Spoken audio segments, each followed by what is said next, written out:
પ્રશ્નોપનિષદની અંદર ભગવાન શંકરાચાર્યને પ્રશ્ન પૂછવામાં આવ્યો છે કે મનુષ્યનો સૌથી મોટામાં મોટો દુશ્મન કોણ? માનવનો સૌથી મોટામાં મોટો દુશ્મન કોણ? તો જવાબ આપ્યો કે માનવનો સૌથી મોટામાં મોટો દુશ્મન એની ઇન્દ્રિય છે, ઇન્દ્રિયાણી.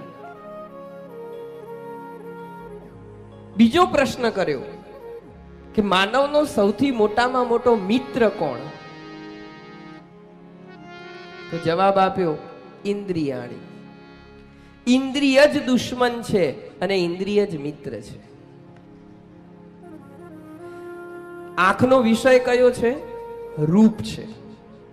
અને રૂપમાં ફસાઈને કોણ મરે? પતંગિયું મરે. પતંગિયું રૂપમાં ફસાઈને મરે. તમે જોજો ચોમાસાના દિવસોની અંદર લાઈટ જાય અને લાઈટ જાય એ દરમિયાન તમારે માની લો કે દીવો કરવો પડે.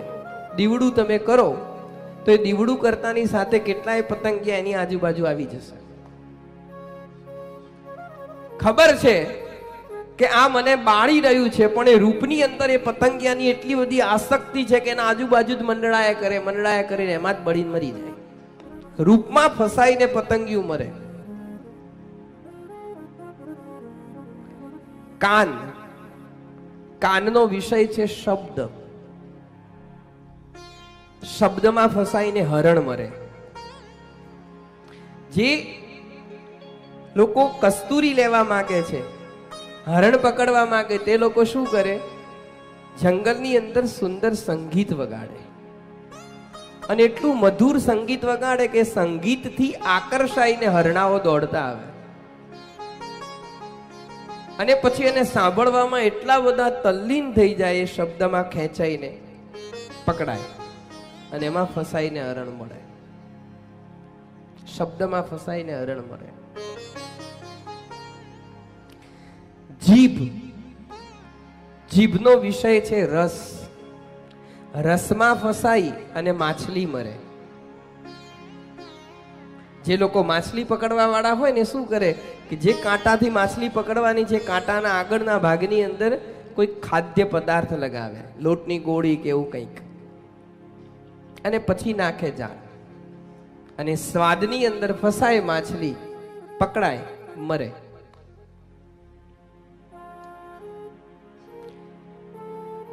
ગંધ, નાકનો વિષય છે ગંધ. ગંધમાં ફસાઈને ભમરો મરે. ભમરાને કમળ બહુ પસંદ હોય એટલે એ કમળ ઉપર મંડળાયા કરે અને એની સુવાસ લીધા કરે. સાંજનો સમય થાય, સૂર્યાસ્ત થાય એટલે કમળ બીડાઈ જાય. કમળ બીડાઈ જાય એટલે ભમરો અંદર જ છે. હવે ભમરો ધારે તો એ લાકડાને કાણું પાડીને આ પાર નીકળી શકે છે, પણ એ ભમરો કમળમાં બેઠો બેઠો એમ વિચારે છે કે હમણાં રાત્રિ વીતી જશે, સવાર થશે, સૂર્યોદય થશે અને કમળ ખીલશે. કમળ ખીલશે એટલે હું પાછો ઉડી જઈશ. આમના આમ વિચાર કરતો અંદર પડ્યો રહે છે ગંધમાં ફસાઈને.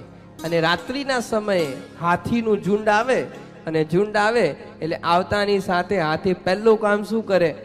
સૂંઢ વડે પેલા કમળ ગંધમાં ફસાઈને ભ્રમર મરે. સ્પર્શમાં ફસાઈને હાથી મરે. હાથી કેવી રીતે પકડે લોકો?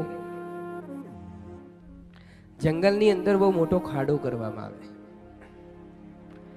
અને ખાડાના ઉપર ઘાસ નાખી દેવામાં આવે. એની એક પાર લાકડાની બનાવેલી હાથણી ઊભી કરવામાં આવે અને હાથી સ્પર્શ સુખમાં ફસાયેલો છે. દૂરથી હાથણીને જુએ અને ભાગતો આવે એવો સીધો પડે ખાડામાં, ફસાય, મરે. આ પાંચ ઇન્દ્રિયોથી આમની પાસે તો એક એક જ ઇન્દ્રિય છે કે જેના કારણે આ મરે છે. વિચાર કરો, આપણને તો ભગવાને પાંચે પાંચ તેજ આપી છે, આપણી શું દશા થાય? માછલીને તો ખાલી રસનેન્દ્રિય તેજ છે તો ફસાય છે. ભ્રમરની પાસે તો ખાલી ગ્રાણેન્દ્રિય જ તેજ છે. હરણની પાસે તો ખાલી કર્ણેન્દ્રિય જ તેજ છે. આપણી પાસે તો આ પાંચે પાંચ છે અને તે જ છે, આપણી શું હાલત થશે?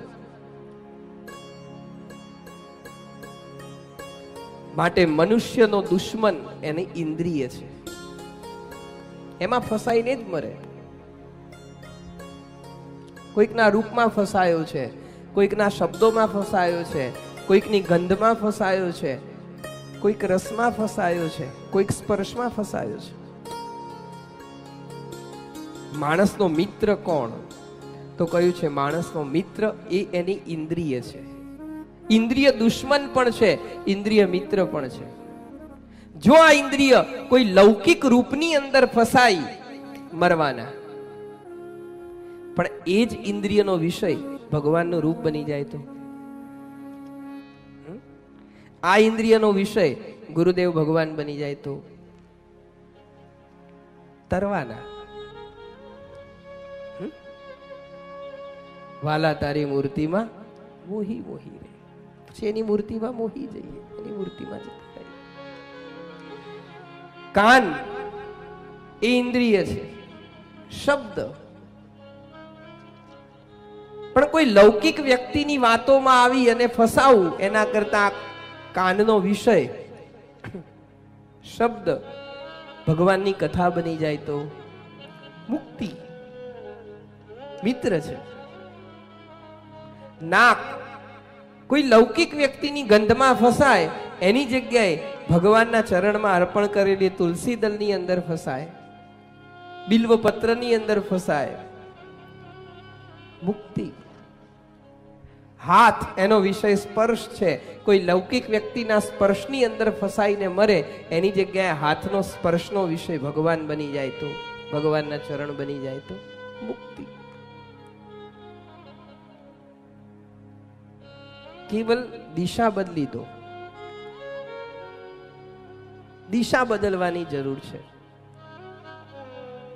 જુઓ, જ્ઞાન માર્ગ અને ભક્તિ માર્ગ. જ્ઞાન માર્ગમાં 16 આની વૈરાગ્ય ન થાય ત્યાં સુધી જ્ઞાન સિદ્ધ ન થાય, એમાં 16 આની વૈરાગ્ય જોઈએ. જ્યારે ભક્તિની અંદર 16 આની પ્રેમની જરૂર છે. ભક્તિમાં કંઈ છોડવાની જરૂર નથી, કેવલ મોડવાની વાત છે. છોડવાની વાત જ નથી, કેવલ મોડો. તને તારા પતિ ઉપર પ્રેમ છે, હા, બસ એની દિશા બદલ. તું જેટલો પ્રેમ તારા પતિને કરે છે, દિશા બદલીને ભગવાનને કર, શક્ય છે.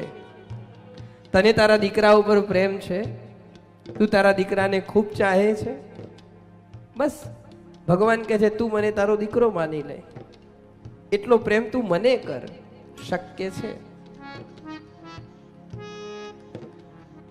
બસ ભગવાન સાથે સંબંધ બનાવો. ભગવાન સ્પષ્ટ કહે છે કે કા મારો દીકરો થા, કા મારો બાપ થા, પણ કંઈક થા, તું મારો થા, તું કંઈક થા, કંઈક સંબંધ બનાવ મારી સાથે. બસ આ ઇન્દ્રિયોનો વિષય, બાહ્ય વિષયો ન રહેતા કેવલ ભગવાન બને, એની મૂર્તિની અંદર આપણું મન ફસાય, એ જરૂર.